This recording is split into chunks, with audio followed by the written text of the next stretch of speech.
RTP presenta Sin Vueltas, el desafío de ser padres, con Rachel Watson y Jesús Vélez.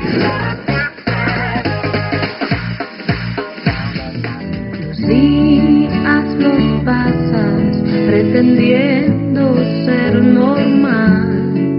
Sabes que el miedo que arrastras te define hoy mucho más. Sabes también, vas a aprender. La cantidad de miedo que arrastras te define mucho más, dice la canción. Y claro, el miedo que debe sentir una niña que a los 10 años va a ser mamá. Esas noticias que a veces nos llegan hasta el fondo del corazón y nos hacen pensar, ¿qué pasa? ¿Qué ocurre en nuestra sociedad? ¿Cómo es posible que una niña nuestra de este país, de la provincia de Cutervo, Cajamarca, esté esperando un niño? Tiene 25 semanas, 10 añitos tiene, y bueno, ella ha sido víctima de una violación sexual por parte de un familiar. Y bueno, en estos casos, qué difícil situación, ¿no? Tanto para la niña como para la familia. Ni siquiera, bueno, con las justas, con los 10 años está entrando a la adolescencia, ¿no? Hemos tratado muchas veces, Jesús, el tema del embarazo adolescente, pero acá estamos hablando de una niña. Por supuesto, es terrible además que este tipo de cuadros todavía se ven en el país a pesar de la cantidad de información. Ya nos dimos cuenta que es insuficiente y que tenemos que hablar directamente. Por eso arrancamos con este tema sin vueltas, vía RPP Noticias, Rachel Watson y Jesús Vélez contigo, para hablar del impacto y los traumas o secuelas emocionales que esto puede causar en una niña de 10 años, una niña que va a ser mamá. Vamos a escuchar el informe y luego presentamos a nuestro invitado de esta tarde. Cutervo, Cajamarca. Padre exige justicia y captura de violador que embarazó a su hija de 10 años. Mi hija ha sido víctima de una violación por un familiar, por su tío. Ahora yo, como padre, a mí me preocupa bastante pasar por esta situación. Rechazo e indignación es el sentir de la población del caserío de San Lorenzo, en el distrito de Pimpingo, en Cutervo, Cajamarca, tras conocerse la delicada situación en la que se encuentra una niña de 10 años, que se encuentra con 25 semanas de gestación, producto de una violación. Ahora, el padre de la menor exige que se haga justicia y se atrape al violador, que resultó ser el tío de la niña. Acá han venido a hacer la denuncia, acá en la Fiscalía, a la Defensoría de la Mujer también. Ya nos han atendido en todo lo que es el papeleo, todo lo que es denuncia, los trámites. Ahora lo que esperamos nada más que salga la orden de captura.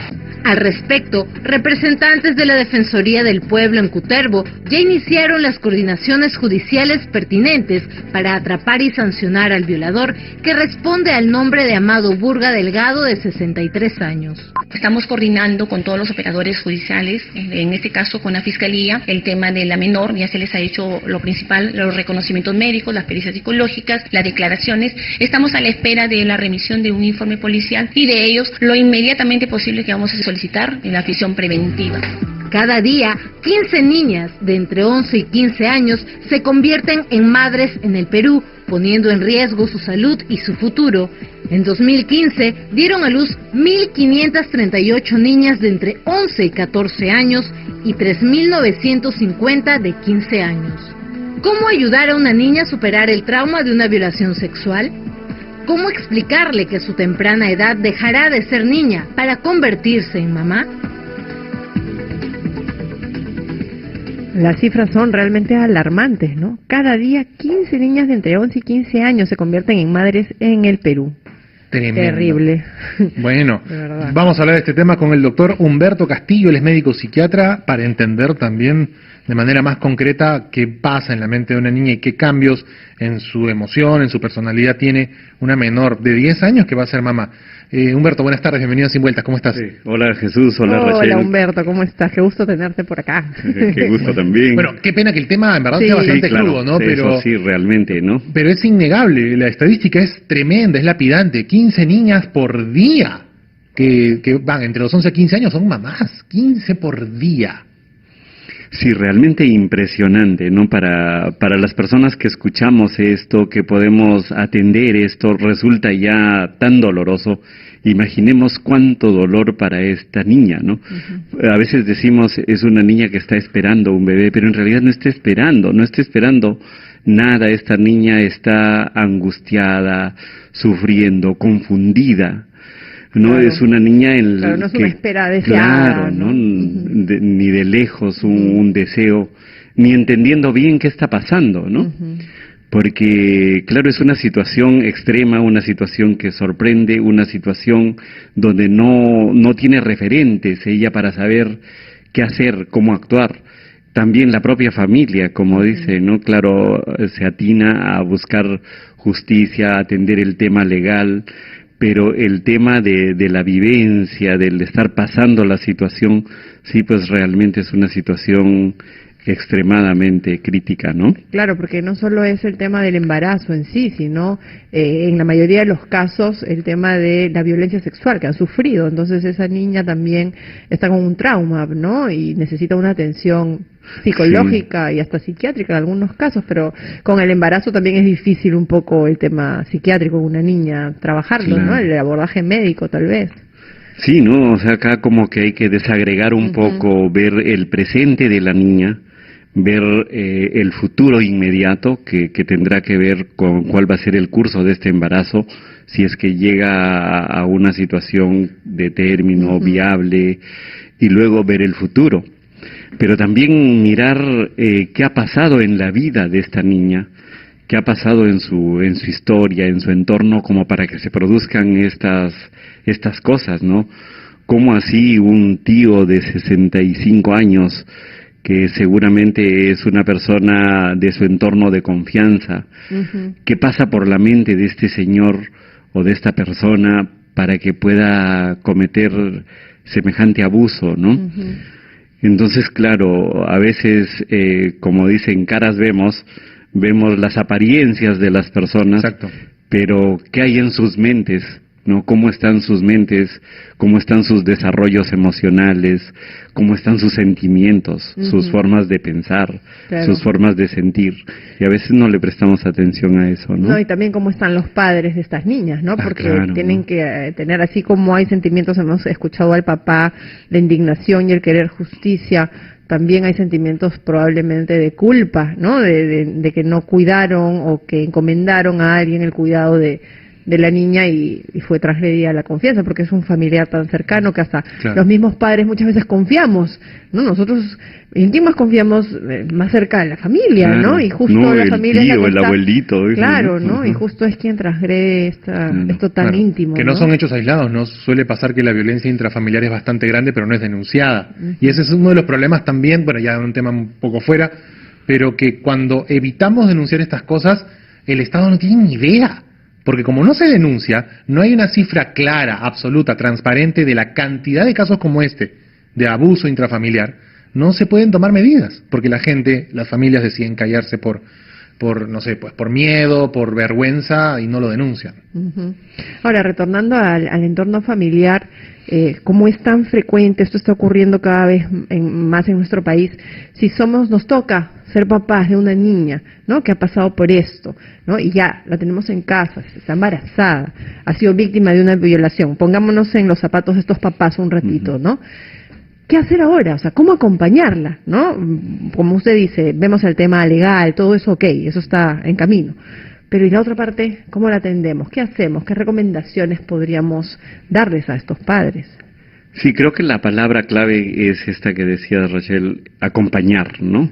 Porque y proteger, porque ya está, digamos, ya está en el hecho, ya está embarazada, está pasando esta situación la niña, y seguramente lo que va a ocurrir es que va a haber una revictimización que se llama, ¿no es cierto? O sea, va a haber un tema de alguna forma de culpar, de ponerlo a ella en el centro de la atención y confundirla.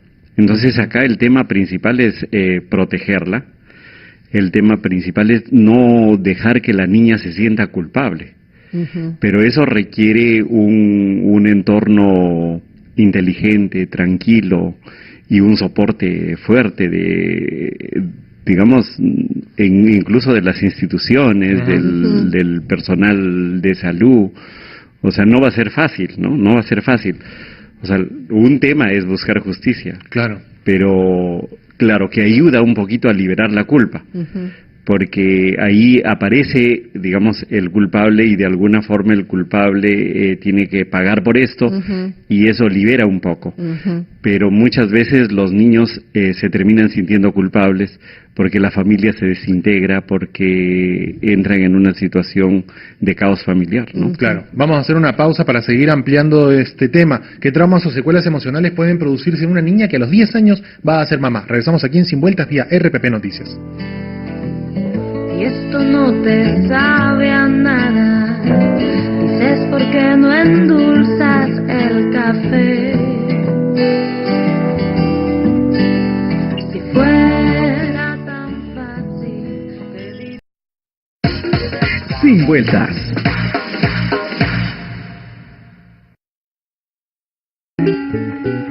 Bonita, tu genotipo corresponde a nuestra larga cordillera. Estamos en Sin Vueltas vía RPP Noticias, Rachel Watson y Jesús Vélez contigo, acompañados del doctor Humberto Castillo, médico psiquiatra, conversando sobre los traumas o secuelas emocionales que pueden producirse en una niña que a los 10 años va a ser mamá a raíz de este caso de violación ocurrido en Cutervo. Dicho sea de paso, parte de la historia también menciona que esta niña, por miedo a amenazas, no dijo nada. Su mamá fue la que notó síntomas sospechosos, la llevó al médico y este confirmó que la niña tiene 25 semanas de gestación. Medio año ha pasado y recién la familia se entera de este caso. Sí, justo acá en interno nos preguntábamos cómo es que recién está saliendo este caso a la luz y ya tiene 25 semanas. Ahí está, pues el miedo a las represalias, las amenazas que hay que decir el nombre de este sujeto porque por cierto no lo agarran todavía. Amado Burga Delgado es el nombre de este familiar de la pobre niña de 10 años. Amado Burga Delgado. Por favor, si sabe dónde está, dígaselo a la policía. Doctor Humberto, para seguir conversando del tema y profundizar un poquito más en lo que nos quedamos antes de la pausa, ¿no? Hablábamos de cómo recuperar a esta niña y, bueno, si generalizamos a todas las niñas que puedan estar pasando por esta situación, ¿no? Y hablábamos de tratar de que no haya una revictimización, que la niña tenga claro que no ha sido su culpa, que el tema de recurrir a la justicia ayuda también a descargar esa culpa en la niña. Pero, ¿qué otras acciones como padres podemos hacer desde la casa, no? Tenemos que acompañarla muy de cerca, pero ¿cómo? ¿De qué manera, no? Porque debe ser bien complicado para estos papás también, ¿no?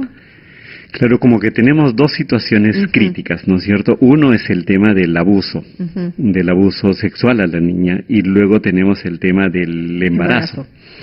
Y claro, la urgencia nos llevaría a atender más el tema del embarazo, ¿no? Y en el embarazo, digamos, hay un riesgo físico también que hay que atender. O sea, es un embarazo en una niña pequeña. De alto riesgo, claro. ¿No? De alto riesgo. De hecho, y eso así lo han catalogado los médicos ahora, desde alto riesgo por la formación de la niña. Así es, ¿no? Entonces, acá tenemos que concentrarnos también en atender esta parte del riesgo de muerte que puede tener esta niña, ¿no? El riesgo de salud que puede tener esta niña. Y luego también, claro, es atender al producto. De todas maneras, hay un bebé en curso. Y también requiere de alguna forma una atención. Por supuesto. ¿No? Entonces la situación es como súper compleja. Ahora, ¿cómo manejar el tema de las emociones de la niña? ¿No? Un punto importante en esto, pero claro, difícil de lograr, pero que hay que hacerlo, es que ella no se sienta culpable. Creo que sería como una de las primeras metas.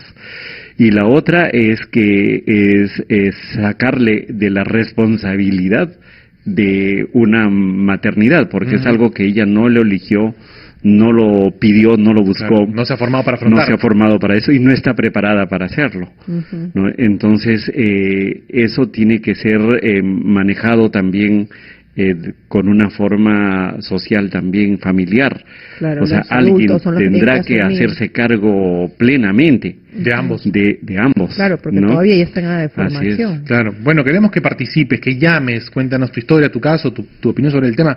212-4100, 212-7165. O llámanos gratis al 0800-13-140 si vives en cualquier ciudad del Perú que no sea Lima. Y también recuerda que estamos en RPP Vital, perfil de salud de RPP Noticias. Doctor Humberto, entonces un frente es el del embarazo, ¿no? Y todo lo que esto va a conllevar, y el tema de cuando nace la criatura también, quién va a asumir el rol de criar a esa criatura, ¿no? En este Así caso es. se recomienda que sean los abuelos, por así Los decirlo, abuelos, porque claro, la sí, niña claro. todavía está pequeña, está en formación y no es una responsabilidad que ya haya buscado, no está lista para asumirlo porque encima ha sido violada. Y justamente el otro frente a trabajar y atenderse de la violación. Así es. ¿Cómo, como padres, atendemos eso? ¿No? Porque claro, es un tema muy delicado, generalmente se busca ayuda externa, ¿no? Psicólogos que puedan ayudar o alguna institución que pueda ayudar a la niña. En casa, ¿cómo manejar esto? Hablar del tema, no hablarlo, ¿cómo ayudar a esa niña? Claro, porque tenemos que considerar que la cultura, digamos, ¿no? ¿Cómo es que las personas intuitivamente reaccionamos frente a situaciones como esta? Entonces, una tendencia en nuestra cultura todavía machista es de alguna forma culpar. Uh-huh. Culpar directa o indirectamente a la niña, Uh-huh. ¿no? Culpar el hecho mismo de, digamos, de haber estado inmersa en este proceso de violación, y hay un señalamiento que en muchas culturas se hace, ¿no? Y se habla, por ejemplo, imaginemos en la situación del colegio. Claro. Cómo los compañeros van a Claro. reaccionar. Uh-huh. Y van a reaccionar seguramente de una forma acusatoria, Bueno. Señalándola. Son chicos que tampoco están Claro, preparados así para es. este tipo de información. ¿No? Entonces pone en jaque a todo el A sistema, todos. nos pone en jaque como cultura, como sociedad, Ujú. pero también, claro, obviamente a los servicios de atención, de asistencia del Estado, ¿no? Y a las familias. Claro. A ver, vamos a escuchar a Shirley, que está llamando desde Arequipa. ¿Cómo estás, Shirley? Bienvenida a Sin Vueltas. Gracias, buenas tardes a ¿Qué tal? todos. Buenas tardes, Shirley. Con todo respeto, pero yo hago una pregunta, ¿no? Se obliga a una niña de 10 años a que someta su cuerpo a un parto, o sea, me parece abominable. Perú parece un país talibán. Yo digo, si el doctor, ¿qué piensa? ¿Es preferible que ese niño, o sea, qué es peor para la niña? ¿Que su hijo nazca, o si hubiera la opción del aborto, ¿no? o que no debiera nacer? Porque todo está en contra de la niña. Al ver que va a ser madre, todo se pone en contra de la niña. Y yo digo, según mi opinión respetable del doctor, ¿no? ¿Qué es peor, que nazca o que no nazca? Muchas gracias. Gracias, Shirley. Gracias, Shirley. Entendemos que el panorama es absolutamente adverso. En este caso, ya por la cantidad de tiempo, según tenemos entendido, ya un aborto es inviable por la cantidad de semanas. Y aparte que en el país el tema de la legislación sobre el tema está muy pendiente. Pero la pregunta de Shirley pero es muy sumamente válida, claro. porque imagínense que pasa esta misma situación, pero con menos semanas de embarazo, Por ¿no? supuesto, ¿Qué, o sea, qué decisión tomar? ella no lo dijo en un momento porque estaba amenazada. Claro, pero si pero le hubiera sí. dicho a tiempo, ¿qué hubiera pasado? A ver, doctor, ¿qué opina? Sí, yo creo que estas situaciones, como decíamos, nos ponen en jaque como sociedad, Ujú. como cultura, y no tenemos las respuestas, ¿no? O sea, creo que, por ejemplo, este es un tema que está bastante en debate, pero como decía Jesús, ahora en la situación concreta es un embarazo de 6 meses, ¿no es cierto? Claro. Entonces, digamos, no hay salida buena. O sea, ninguna salida que se puede encontrar es una salida limpia. Toda salida que se tome, no, ya sea Ir en inclusive contra de la niña, la de claro. interrumpir el embarazo, también es una salida dolorosa y extrema, Ujú. ¿no? Entonces creo que acá estamos de alguna forma arrinconados, estamos Claro. entre la espada y la pared, digamos, Claro, ¿no es cierto? yo conocí el caso de una chica así joven que salió embarazada, no de 10 años, un poquito más, pero también chica, y los padres la hicieron abortar, ¿no? Y cuando ella viene a consulta, ya grande, Ujú. es el trauma también que tuvo por que los padres le hicieron abortar, ¿no? Entonces, como usted dice, no hay salida limpia acá, ¿no? O sea, lamentablemente esta es una situación en la que va a haber un impacto emocional desde todos los frentes, ¿no? Si concluye el embarazo, si tiene el hijo, si no lo concluye, si lo interrumpen, ¿no? O sea, de todas maneras, es una situación que es muy difícil de superar emocionalmente y que no se sabe cuál es la mejor salida, ¿no? Y nosotros de repente podemos pensar, como dice Shirley, imaginarnos y decir, bueno, mejor entonces que interrumpa el embarazo. Pero yo he conocido, no solamente este caso, sino distintas situaciones también, porque trabajo mucho con jóvenes, muchos apuestan por la vida de la criatura, ¿no? Son los padres, los abuelos, muchas veces los que interrumpen los embarazos. Y mira, incluso, por ejemplo, si imagináramos que este embarazo en términos físicos llega a término y viable con un niño, con un bebé viable, digamos, o bien, incluso el tema de que los padres o alguien se haga cargo, también es una experiencia que va a resultar difícil para la niña. No sabemos cómo lo va a procesar, cómo lo va a elaborar, porque algunos terminan sintiéndose culpable, porque incluso los padres podrían asumir, pero seguir ocultamente responsabilizándolo. Vamos a analizar esa variable cuando ya vamos al momento en el que digamos que todo va como debe ir, nace la criatura, ¿qué va a pasar después? Luego de la pausa y el gran resumen de la hora, comentamos sobre ese tema. Regresamos aquí en Sin Vueltas en RPP.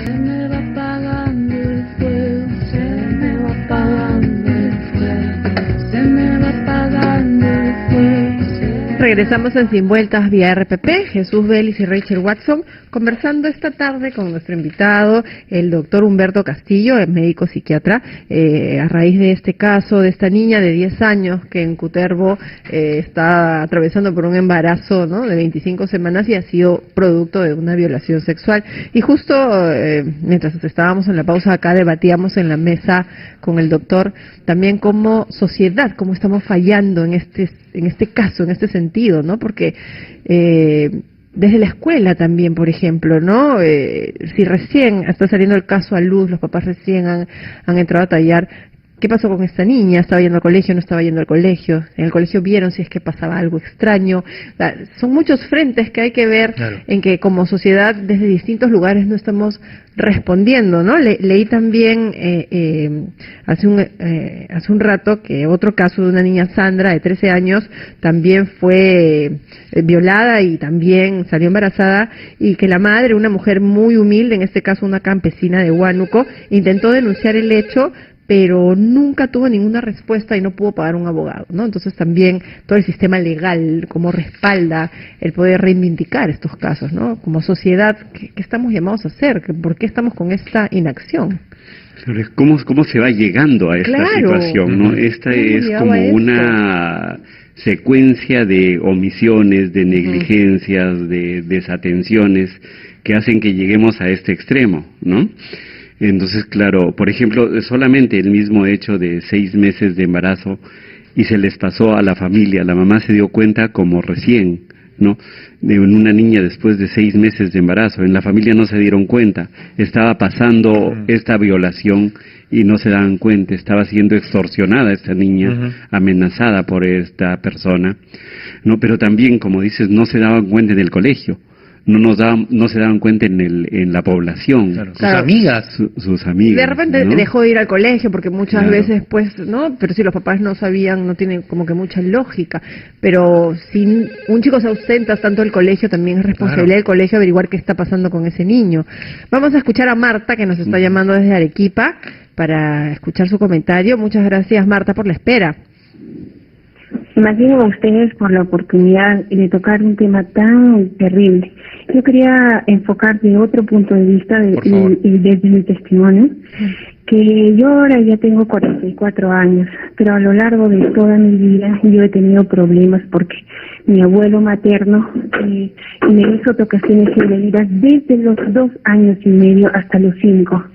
Felizmente, eso pasó en Puno. Felizmente nos vinimos a Arequipa y terminaron esas situaciones, pero las secuelas que dejaron esas cosas en mí hasta el día de hoy, y sé que hasta que muera las voy a tener.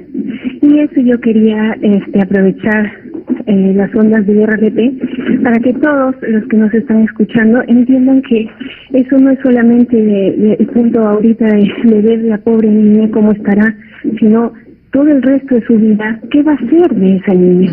¿Qué es de todos esos niños que antes fueron velados, ahora son adultos? Eso era lo que quería decir. Más bien, antes que cortes, querida Marta, ¿cómo te repusiste o qué herramientas tuviste que usar o cómo retomaste el enfoque de tu vida luego de eso? Lo primero que he bloqueado totalmente eso en mi infancia, y en la adolescencia empecé a tener problemas de alimentación, primero bulimia, después empecé a tener problemas incluso psicológicos. Ahí es donde empecé a ir al psicólogo. Y mi mamá no me podía ayudar, pero yo de alguna de otra manera empecé a pedir ayuda. Y fueron 2 psicólogos a lo largo de mi vida que, aunque no les pagué, ellos me ayudaron con sus pocos consejos. Empecé a salir y sobre todo a los 18 años yo me agarré de Dios, y hasta el día de hoy sigo con eso. Pero esas secuelas están aquí en mí. Por ejemplo, yo crecí con desapego. Yo no mi cerebro no entiende lo que es amar a una persona. No puedo entender esa situación de amar, cómo se ama el hijo, cómo se ama la madre, cómo se ama a la sociedad. Eso no tengo ese quiebre dentro de mí. Marta, ¿tú tienes hijos? Sí. ¿Sí? ¿De qué edades? Me casé muy tarde. Tengo un niño muy pequeño, recién tiene 1 año. Pero también hace unos años perdí a mis niños. Era como que yo no quería quedar embarazada, no quería ser madre. O sea, las secuelas son demasiado graves, y estos desgraciados que se dan para hacer ese tipo de cosas no tienen conciencia de todo el daño que pueden causar al niño o a la niña que tocan. Sí, Marta, tienes toda la razón y estamos acá totalmente de acuerdo contigo. Es un daño muchas veces, por lo general, irreversible. Tú eres una luchadora, ¿no? Estás remando para adelante, tratando de salir adelante de esto. Las secuelas quedan. Cuando volvamos de la pausa, vamos a darle, el doctor te va a dar algunas recomendaciones, Marta, para tu caso, y lo que tú nos cuentas nos sirve a todos, porque claro, el caso de la niña de Cajamarca es uno de los tantísimos casos que hay. Los distintos casos tienen sus variantes, pero creo que es muy importante, Marta, lo que tú nos dices, para que todos tomemos conciencia de este gran problema que estamos viviendo en nuestro país y que tenemos que buscar la forma de que pare de alguna manera. Es uno de los 15 casos por día que tiene este país. Pausa, regresamos aquí en Sin Vueltas vía RPP. Para escaparme a otro planeta, quitarme el casco. Se me va apagando el fuego, se me va apagando el fuego, se me va apagando el fuego. Regresamos en Sin Vueltas vía RPP. Jesús Delis y Rachel Watson conversando esta tarde con nuestro invitado, el doctor Humberto Castillo, sobre los traumas o secuelas emocionales que pueden producirse, bueno, a colación de este caso, ¿no? De una niña de 10 años que ha sido violada y está embarazada, pero ¿no? Sabemos que esto es una casuística mucho más amplia. Muchas niñas son víctimas de violaciones y luego tienen el tema del embarazo, ¿no? La complicación con la edad. Y nos llamó antes de salir a la pausa Marta, que nos contó su experiencia, muy valiente ella de contarnos también al aire. Y bueno, ella ha recalcado cómo es que las secuelas emocionales, ella fue víctima de tocamientos, cómo es que hasta ahora perduran, ¿no? Y siente que tiene esa incapacidad de amar. Humberto, ¿qué le aconsejarías a Marta en este caso? Sí, yo creo que Marta nos muestra este efecto tan prolongado del trauma, ¿no? O sea, es un trauma que se puede arrastrar como el resto de la vida, pero también ella nos va mostrando esta lucha y afrontarlo día a día. Yo creo que Marta en este momento ya está en una fase de prácticamente haberlo superado, ¿no? Y tal es así que ella lo puede hablar y nos lo puede contar, y su testimonio ayuda para las otras personas, pero también, por ejemplo, ella nos habla de que ya tiene un niño, ¿no? Sí, un año. Que se demoró de repente en eso, porque justamente este trauma va a la confianza, ¿no? A la confianza sobre sí mismo, a la confianza de los otros, a la confianza del vínculo, como ella decía, ¿no? Entonces, el ir reparando esto es muy importante. Y las cosas que reparan es, bueno, el tema es de superar estos sentimientos de culpa, de miedo, pero también encontrar una explicación, ¿no? Encontrar, saber qué pasó. Uh-huh. Y ahí es donde a veces no nos damos cuenta de que hay dos factores acá importantes. Uno es el trauma, el abuso, el acto que se comete, que es un acto abusivo, un acto traumático. Uh-huh. Pero hay otro elemento que las personas, es la vulnerabilidad. O sea, no todas las personas tienen la misma vulnerabilidad para ser abusadas, para ser tocadas. No todos tienen la misma vulnerabilidad. Algunas personas están como más predispuestas, tienen más dificultad para reaccionar, para defenderse, porque están llenas de miedo y de inseguridad. Claro, o para entender lo que está pasando. Claro. ¿No? No, porque, por ejemplo, claro, si ponemos esta situación, seguramente muchos padres se podrán estar preguntando ahora, ¿no? Sobre el tema de esta niña de 10 años, si nos pasara a nosotros. ¿Qué posibilidad hay que pase, por ejemplo, esto en una familia donde tal vez los padres están presentes, tal vez hay afecto para los niños? ¿Será posible esto que pase? Seguramente, en toda situación, en todo estrato social, en toda condición pasan abusos, pero en unos son como más probables que otro. Uh-huh. Entonces ahí es el tema de cómo vamos teniendo más confianza con nuestros hijos y prestándoles más seguridad emocional, digamos, claro, y las precauciones que nosotros como adultos tenemos que tener con el cuidado de nuestros hijos. Ir previniendo esto, cómo prevenir tal vez, ¿no? Eso es una de las cosas más importantes que como país tenemos que hacer. Claro. Vamos a escuchar a Noemí, que nos está llamando desde Huancayo. Hola Noemí, ¿cómo estás? ¿Cómo están? Buenas tardes. Un saludo para ustedes, felicitándolos por el programa.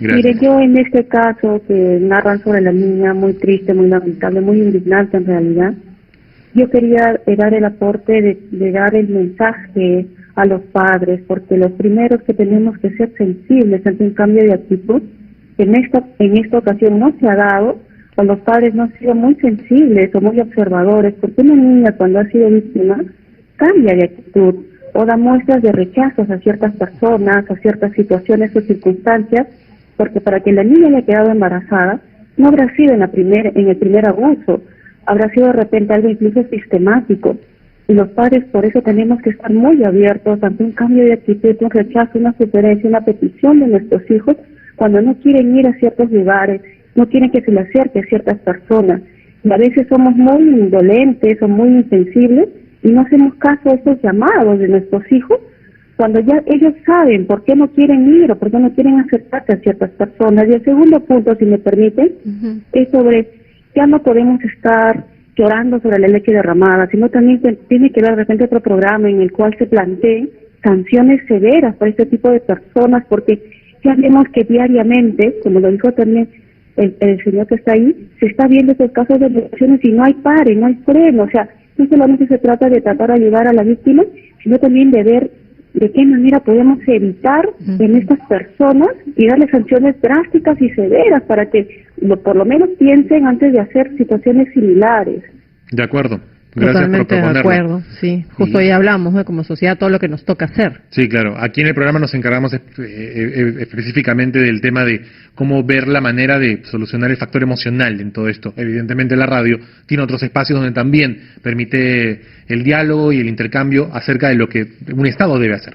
Así que gracias por proponerlo, vamos a tomar en cuenta eso, pero sí, pues, o sea, acá la llamada de atención también para todos nosotros como padres, de observar estos cambios de ánimo de los chicos que son evidentes, que son circunstancias que no pasan desapercibidas. Si notas que tu hijo no quiere ver un familiar, que de repente genera aprensión, comienza a llorar, y no quiere hacerlo, simplemente hay que preguntar por qué, de eso se trata también.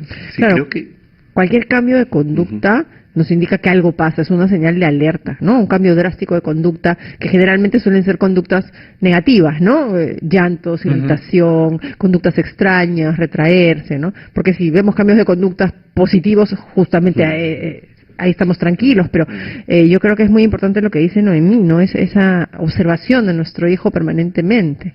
Sí, acá yo creo que lo que ocurre es que siempre los niños comunican. Siempre comunican que están siendo abusados, solamente que no lo comunican en el lenguaje que los adultos esperaríamos, que diga, mira, el fulano de tal está abusando de mí. Claro, ¿no? si no lo dicen. Sino lo está diciendo en un lenguaje emocional, ¿no? Lo está diciendo con su tristeza, lo está diciendo con señales esas como no querer acercarse a alguien, no querer ir a un lugar, expresando con su llanto, diciéndolo, incluso con palabras lo van diciendo, solamente que tenemos un problema de una cierta sordera, digamos, para las emociones de nuestros hijos, ¿no? Vamos a leer lo que nos pone Adela en el Facebook. Ella pone lo siguiente: da mucha pena, soy de Cutervo y es común las violaciones por las zonas alejadas de la ciudad. La mayoría es por violaciones del entorno familiar. Conozco muchos casos de niñas de 12, 13, 14. Creo que se debe implementar charlas en los colegios sobre tocamientos indebidos y sobre acosos, ya que uno no habla a los padres por amenaza.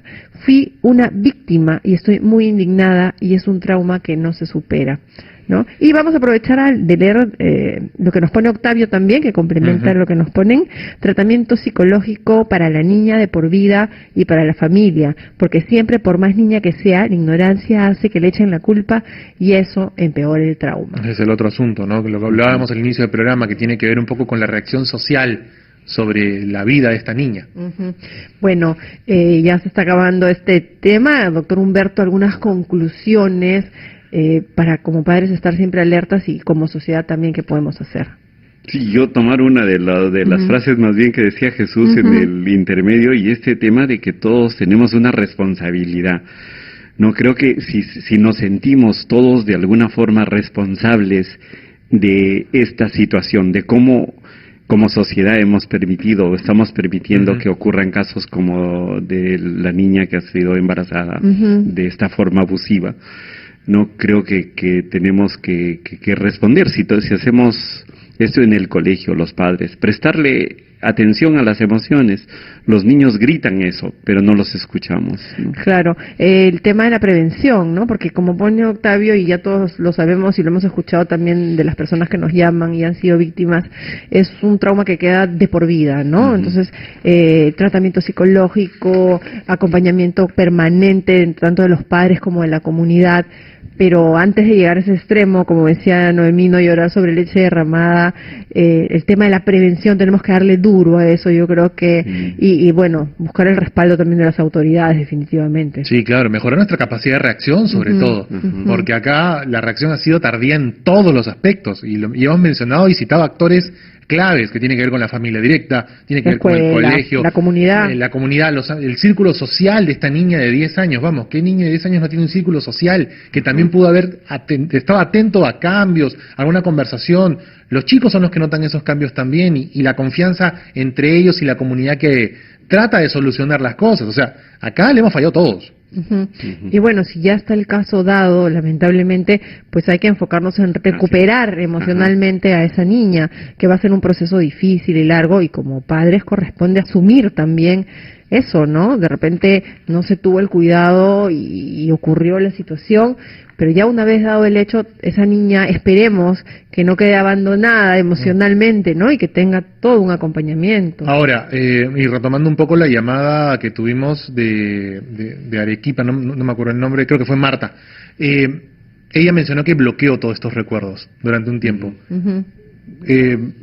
Debería ir a un especialista, a un psicólogo, seguir una terapia, una persona que ha pasado por esto, evidentemente. O sea, bloquear no es una respuesta. ¿O sí? ¿Cómo lo ven ustedes? No, digamos, se tiene que hablar, claro, pero incluso la forma de hablar y de acercarse a ella, todos tenemos que pedirle disculpas a esta niña, sus padres, el colegio, sus profesores, sus compañeros, la comunidad, los servicios de salud, todos tenemos que pedirle disculpas y darle nuestro apoyo, nuestra solidaridad, ¿no? Tratar de ayudarla a reparar.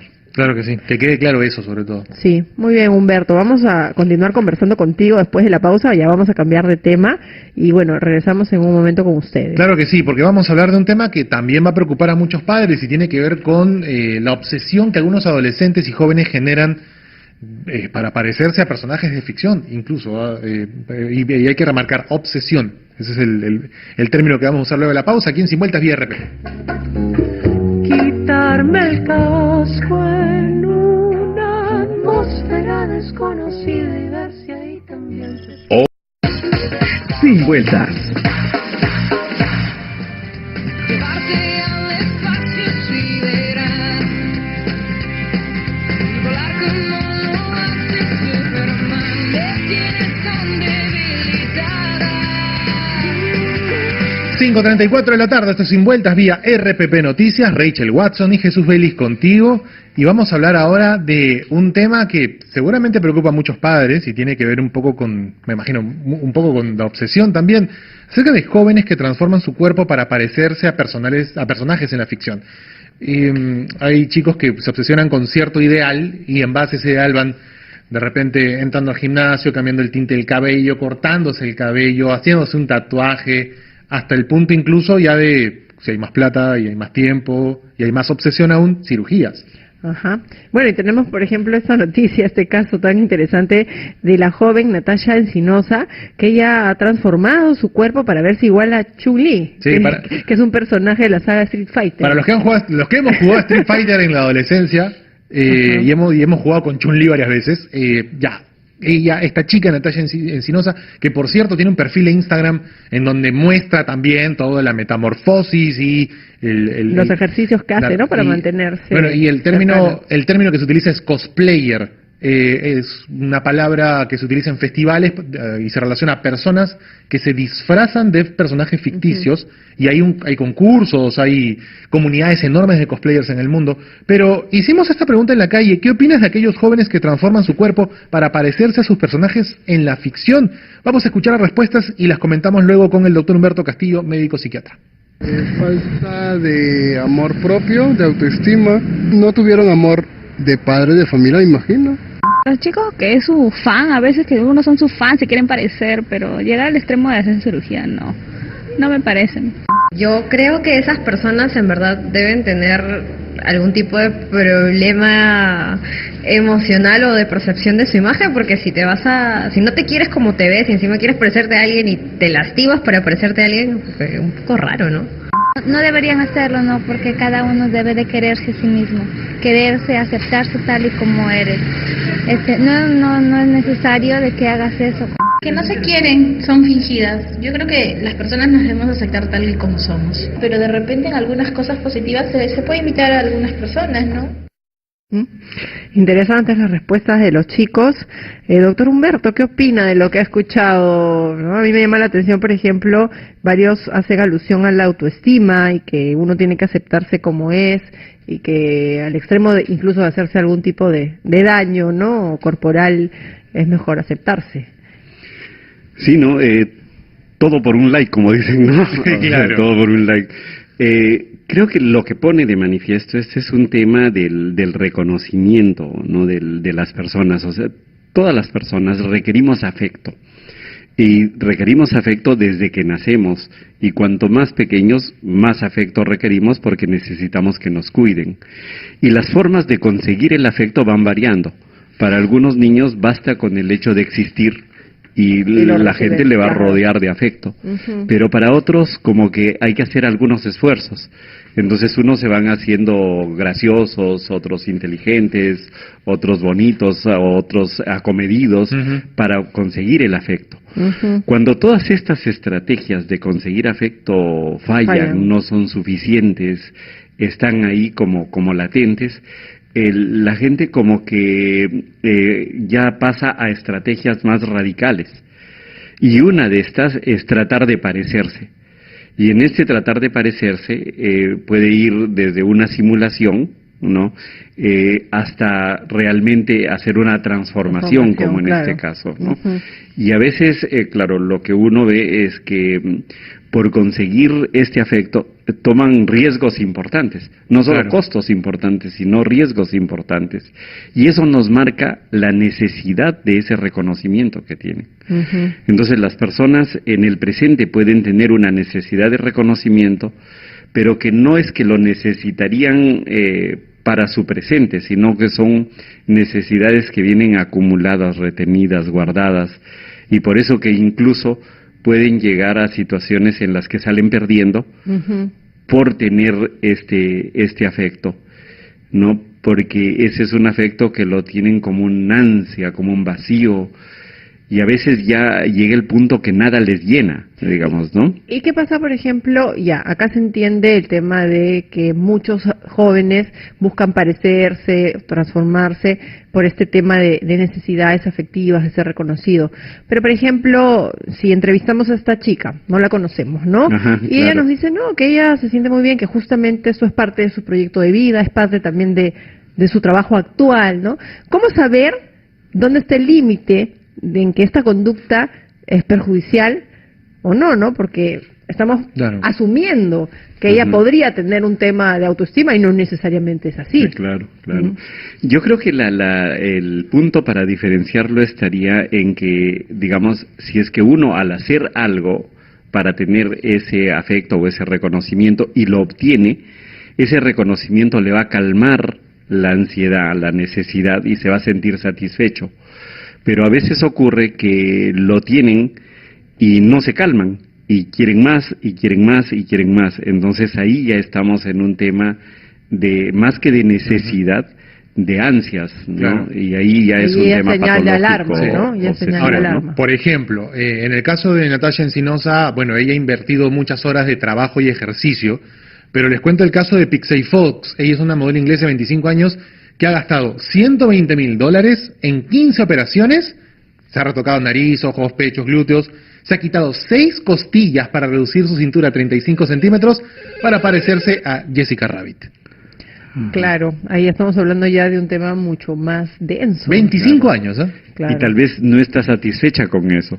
Y va a seguir, claro. Pero eso, no sé si sea un asunto común, pero pasa también en personas que usualmente comienzan en el tema de las cirugías para mejorar su imagen sin apuntar a un estereotipo o sin apuntar a un modelo, sino que simplemente quieren mejorar y de repente comienza esta obsesión, esta costumbre enfermiza de no estoy conforme y siguen pasando por cirugías. Claro, ese es lo que le da el carácter ansioso, obsesivo, ¿no? El que no se satisface, no llega a un punto en que dice, ya, esto es lo que quería lograr, ya lo logré, estoy satisfecho, me costó, pero ya tengo los resultados que esperaba. Nuevamente ahí se genera una ansiedad de querer más y ahí va llevando a los extremos. Claro, ya está relacionado directamente con la baja autoestima, porque estás necesitando estas cosas para tú sentirte mejor y obtener ese reconocimiento de los demás. Vamos a escuchar a Charo, que nos está llamando desde San Isidro. Hola Charo, buenas tardes. Buenas tardes, doctores. Muchas gracias por sus consejos que nos ayudan bastante. Yo siempre los escucho. Bienvenida, Charito. Bueno, quisiera opinar, ¿no? Y brevemente contar de mi... Tengo una niña de 14 años que cuando empezó con estas cosas de que quería parecerse a tal fulano, yo le persuadía y le decía que ella era especial, única, alentaba su autoestima, o sea, trataba de que ella se viera diferente a todos ellos, ser única, ¿no? Pero cuando ella intentaba persuadirme o porfiaba en la situación, yo ya me ponía fuerte y a veces le decía a mi hijita, el día que tengas tu plata, ese día te haces cambios, te pintas el cabello, te haces... Mientras, yo no estoy para darte para esas cosas. Y así he tenido que hablar bonito primero con ella y ya ponía fuerza. Y he logrado que ahora ella sea una señorita no tan grande, pero muy madura en esa área. Y yo creo que lo que nosotros como padres es que debemos cultivar bastante la autoestima en ellos, hacer que ellos se sientan especiales en casa, para que en el mundo de afuera ellos no se vean influenciados por ningún tipo de personaje ficticio. Muy bien, Charo. Muchas gracias, ¿no? Y bueno, Charo está haciendo lo que deberíamos hacer todos los papás, ¿no? Si nuestro hijo o hija adolescente empieza con estos temas de querer parecerse a algún artista, a algún personaje, bueno, ella la tiene clara, ¿no? Lo dialoga con ella, le explica las razones por las cuales no, pero también pone un límite. Y dice, no, o sea, mientras vivas bajo este techo y con mi plata, no vas a hacer estas cosas, ¿no? La tiene clarísima.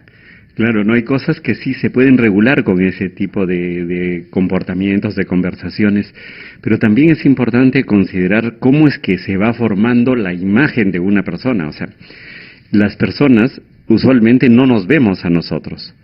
Entonces la imagen que tenemos de nosotros mismos es la imagen que nos devuelve en nuestros padres cuando somos niños, ¿no? Y nos devuelven como con la mirada.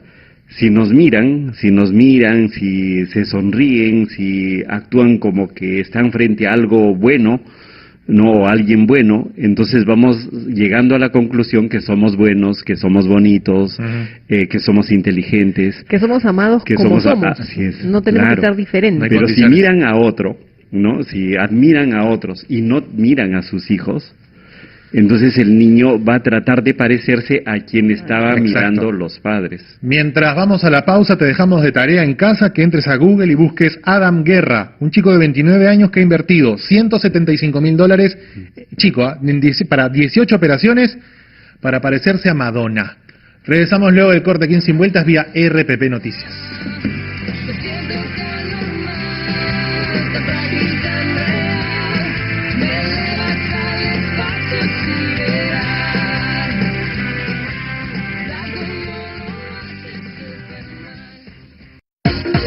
Sin Vueltas. Mentiría si te digo que no puedo, que si me dejas no voy a sobrevivir.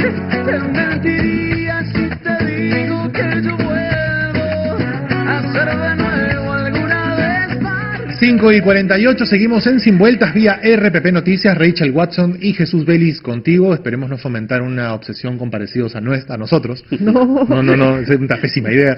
Pero estamos hablando justamente de este tema que creemos importante, de jóvenes que transforman su cuerpo para parecerse a personajes de ficción.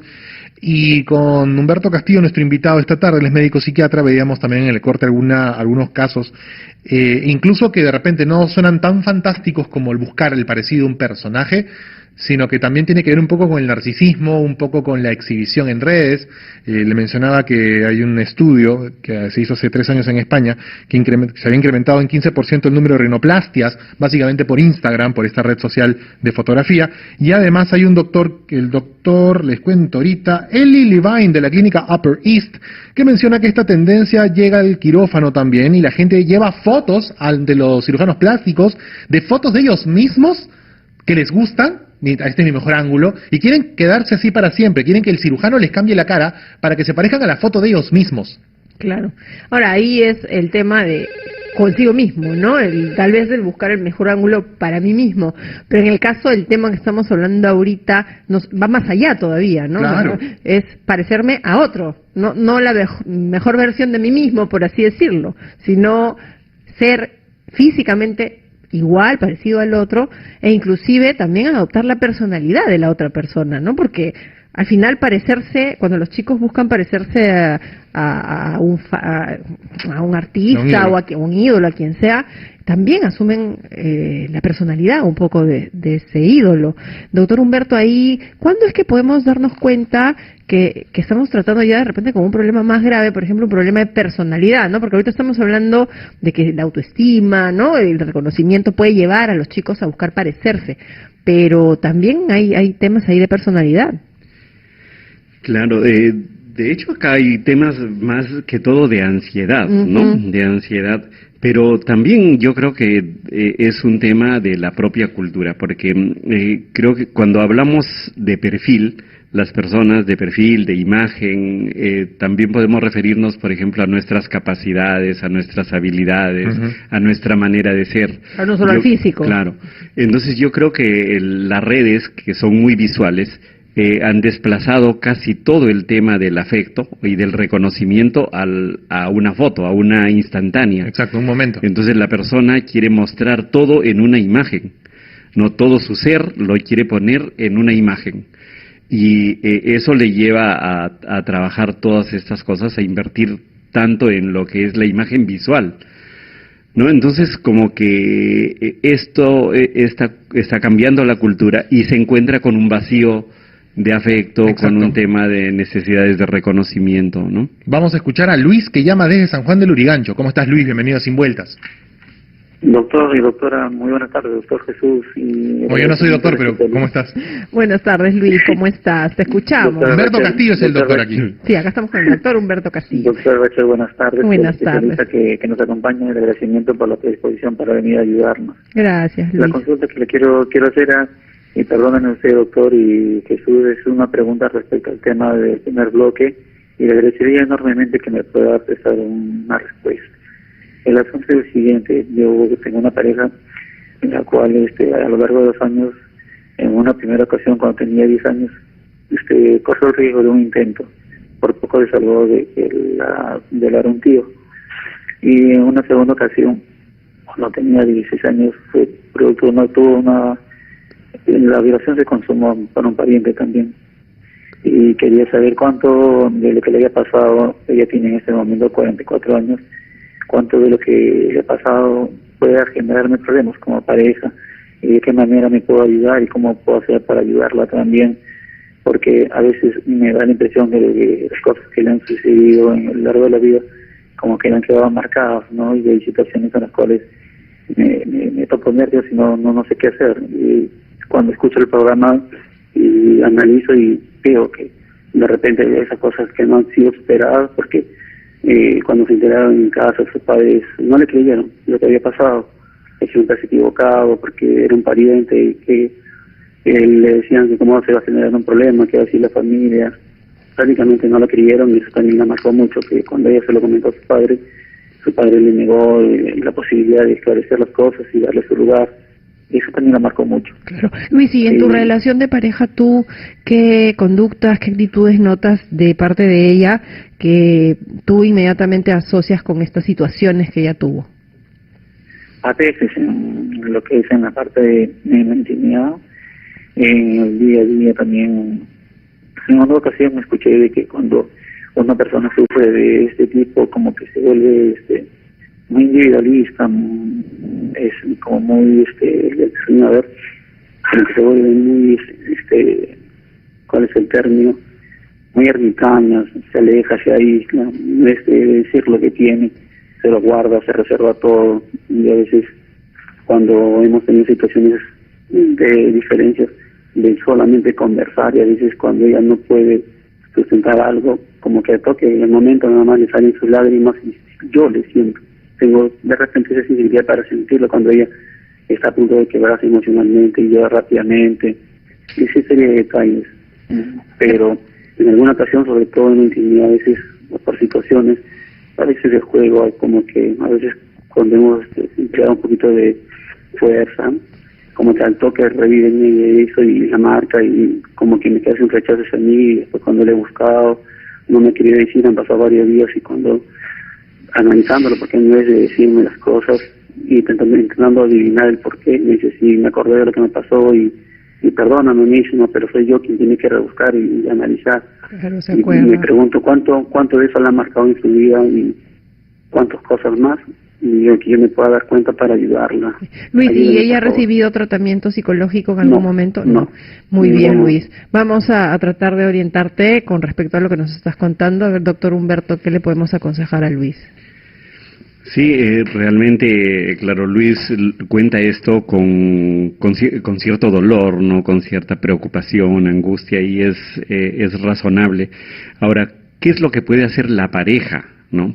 O sea, frente a una persona que en su pasado ha tenido una experiencia de violación. En realidad, la persona que ha tenido la violación, ella tiene que hacer su proceso, su terapia, su tratamiento, y la pareja tiene que tener más una posición comprensiva, una posición más o menos neutra, porque muchas veces puede pasar de que entre comillas, se aprovecha la situación para atribuir a eso todos los problemas de la relación, y terminar de alguna manera culpándola. Al culpar a ese hecho, también termina culpándola a ella de que no está respondiendo adecuadamente, por ejemplo, en una vida sexual. Claro. Entonces hay que tener mucho cuidado el tema de cómo actúa la pareja. Claro, se nota que Luis la quiere ayudar y está genuinamente preocupado y quiere saber si todo esto ha traído secuelas que impacten. Y Luis, claro, pero cuando él dice, por ejemplo, me rechaza, o sea, ahí es donde hay que ponerse un poco alerta, porque si él siente que la rechaza, hay tal vez una incomodidad también frente a eso, y entonces ahí es donde podría sutilmente terminar culpándola a ella, ¿no? De todas y maneras, podría haber Luis, muchas razones. Claro, a Luis le tiene que quedar claro que su pareja tiene que recibir ayuda psicológica, y él también como parte de la pareja, ¿no? Ambos. Él también. Ambos. Sí. Muy bien, Luis, ya sabes, tienes que dar ese paso. Sí, claro. Eso es lo bueno, que cuando también uno invierte en la relación, sabe qué necesita el otro y se preocupa por el otro. Eso está bien. Puntos extra para Luis. Ajá, sí. Claro, está bueno eso. Bueno, ya para terminar, respecto a este tema sobre los jóvenes que buscan estas obsesiones raras y cambiar un poco para parecerse a algún personaje conocido, ¿qué podríamos recomendarles a los padres, a los chicos mismos? Sí, tal vez la primera recomendación es que reforcemos la identidad de nuestros niños, y lo reforcemos esta identidad, no solo sobre su aspecto físico, sino sobre sus capacidades físicas, sobre sus capacidades intelectuales, y creo que sobre todo sobre sus capacidades emocionales. Sobre sus cualidades sobre también, sus cualidades, ¿no? Sus características personales. Que sus diferencias se sientan como diferentes, no diferencias jerárquicas, de ser más o menos que el otro. Y prestarle más atención a ellos que a los personajes de la televisión, digamos, claro, ¿no? O los videojuegos. O los videojuegos. Y dialogar mucho con ellos, ¿no? Sí, si desde pequeños vemos esta tendencia a querer parecerse a otro, no, o sea, no tienes que parecerse a otro. Tú eres el mejor tú que puede haber. Yo te quiero así como tú eres, reforzando mucho esos mensajes desde casa. Muy bien. Si alguien quiere hacerle una consulta, doctor Humberto, ¿cómo lo ubica? Sí, en mi correo electrónico, que es humberto.castillo@upch.pe. UPCH de Universidad Peruana Cayetano Heredia. Muy bien. Muchísimas gracias, doctor Humberto. Con el doctor Humberto Castillo, médico psiquiatra, que nos ha ayudado a entender, bueno, un cuadro bastante difícil con el que arrancamos el programa. Qué impacto tiene en una niña de 10 años el ser mamá. Pero ya sabemos ahí que tenemos de todas maneras que extender una disculpa a esta niña de parte de todo el pueblo peruano por haber fallado en todas las instancias posibles. Y un llamado a toda la sociedad para ponernos en acción de una vez por todas y no seguir permitiendo que estas cosas sigan ocurriendo. Muy bien, terminamos así, sin vueltas, vía RPP Noticias. Muchas gracias por llamar, por participar y sobre todo por estar atento y reflexionar sobre lo que comentamos aquí en el programa. Volvemos mañana a las 4:30 de la tarde. Hasta mañana.